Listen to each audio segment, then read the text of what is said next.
Howdy folks, and have a look at this mad plane. This is the Ripple seaplane from Banggood. Thanks Banggood for sending it for the review. Purchase links are in the description as usual. Now this is an amphibious plane, which means it can take off from grass or water. Has a body rather like a boat, wings like a Concorde, a motor mounted up on the tail here. This is a 3536 1300 kV Raystar motor. Very, very simple build. The wings just glue into slots in the side, a bit of a wing spar, tail just glues in. This is going to be a lot of fun. A lot of my friends have got water planes at the moment, planes with floats on them, so I'll be able to join them now with my own water plane. Now you don't get much in the way of instructions, in fact none at all really, but really don't need them I don't think. So wingspans 34 inches, length 46 inches, all up weight 36 to 38 ounces, whatever that means, I don't know. It has a 40 amp, 50 amp ESC, is it? Let me see.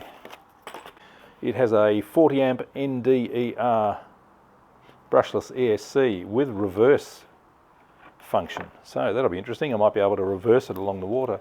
The tail acts like a rudder in the water, I'm thinking. Very cool, can't wait to get into this one.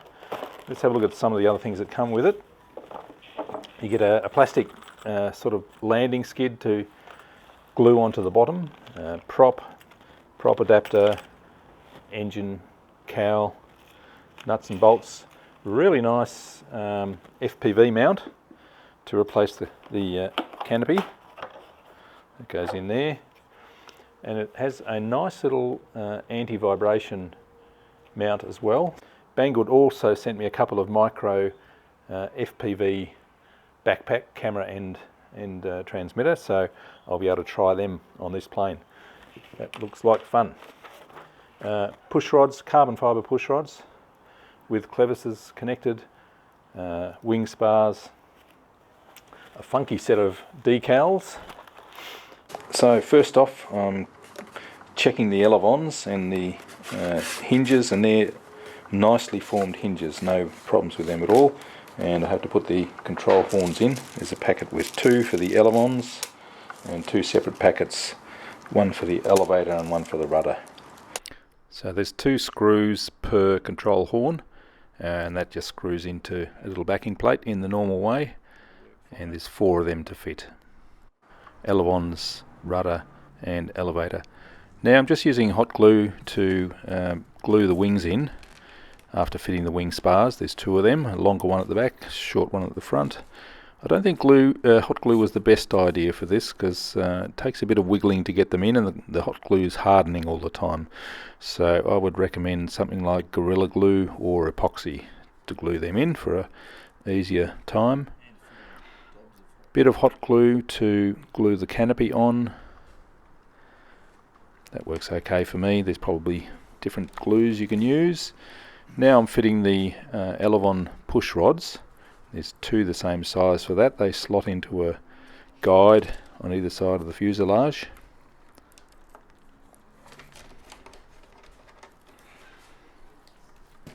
And into a single servo, and there's linkage adjusters for each of those push rods. It's a bit fiddly to get down in there, so a pair of long nose pliers helps. Connecting the clevises. Servo tester just to centre it up, and it wasn't actually centred, so I had to undo that servo arm, move it around a little bit to centre that servo arm. Now that's good.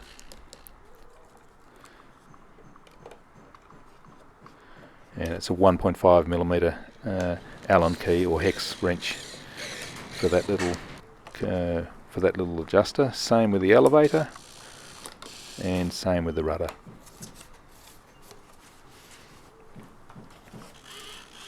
Testing the rudder there, and that's all working well. So now I'm just clipping off the end of those screws that went through the control surfaces. They are all a bit too long. Now this is the plastic landing skid that gets glued on the bottom, and that comes out of a mould, and it actually needs to be trimmed down to size.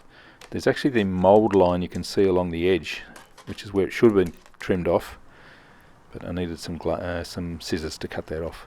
Hot glue again to attach that to the bottom of the plane, and I'm just sealing up that leading edge, which will hit the water first, or hit the mud first, or the grass first. It's all good. Now fitting the engine cowling on, bit of hot glue, and you have to be a bit careful. If you push back too far, the motor will rub on that cowling. Balancing up the prop with a few pieces of sticky tape, and it's a good idea to take your time to balance up your props. It'll make the plane run a lot smoother, and any onboard footage recorded will be a lot smoother as well with a balanced prop. That's good now. Now connecting it all up, using, what am I using, a 6-channel receiver, and there's the ESC is a reversing ESC, so it has an extra wire coming out as well as the throttle wire. So I've plugged that into channel 6. Now here's my programming. Channel 1 for ailerons with 30% expo, 3 for throttle, 4 for elevator, 5 for rudder, and 6 is the reversing switch. There it is, working there.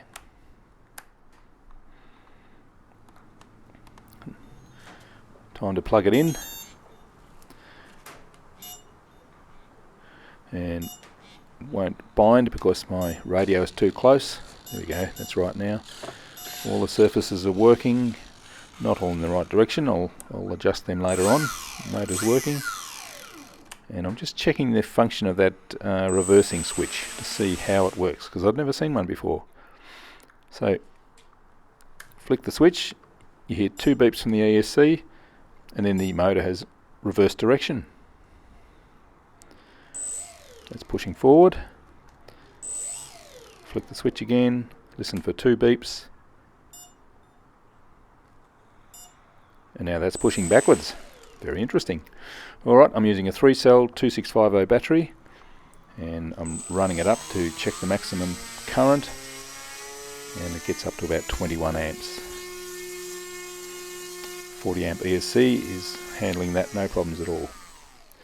Now I'm checking the CG, and it's supposed to balance right on that step, and it's actually, with the battery all the way forward, it's a little bit nose heavy, so I can actually afford to push the battery back a little bit.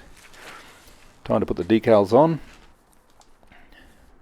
I wonder how these will last in the water.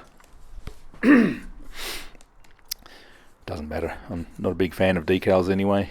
So there it is, all finished, ready for the maiden. It's an interesting looking plane, bit different to the monsters I've had lately. This will be fun, I think. Thanks for watching.